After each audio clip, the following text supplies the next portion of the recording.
জয় গুরুদেব, জয় জগৎবন্ধু সুন্দর। এর আগের দিন আমরা নরক যন্ত্রণা ভোগের কারণগুলো আলোচনা করেছিলাম। আজ ভগবান বিষ্ণু গরুড়কে জানাচ্ছেন যে মাতৃগর্ভে আমরা কিভাবে ছিলাম এবং কি অবস্থায় ছিলাম এবং কিভাবে সৃষ্টি হয়েছে আমার এই দেহের এবং ইন্দ্রিয়গণের, সেই সম্বন্ধে অল্প অল্প করে আমি আলোচনা করব বন্ধুদের সাথে। বন্ধুরা মন দিয়ে শুনবে আর বোঝবার চেষ্টা করবে।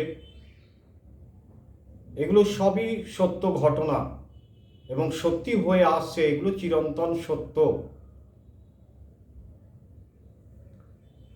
ভগবান বিষ্ণু বলছেন, হে গরুড়, গর্ভাবস্থায় জীবের যেভাবে সৃষ্টি ও বৃদ্ধি হয়, তারপর বলছি শোনো।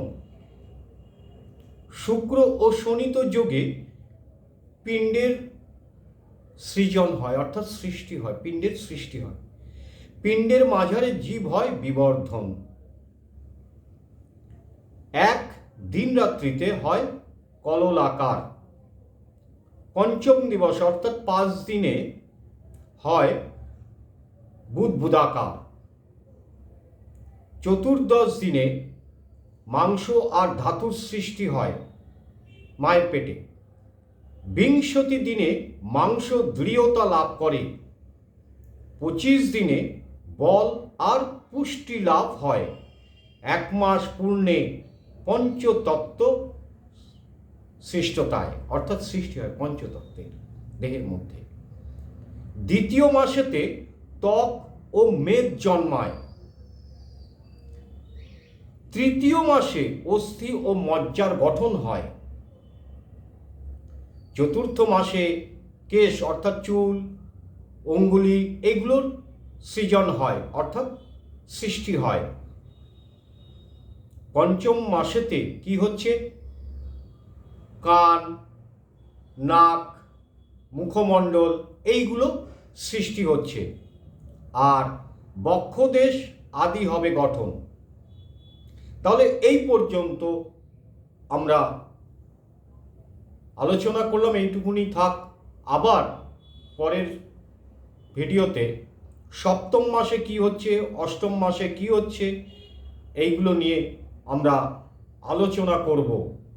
যে তাহলে আমরা মাতৃগর্ভে যখন এসেছি, এই আসার সময় আমাদের দেহের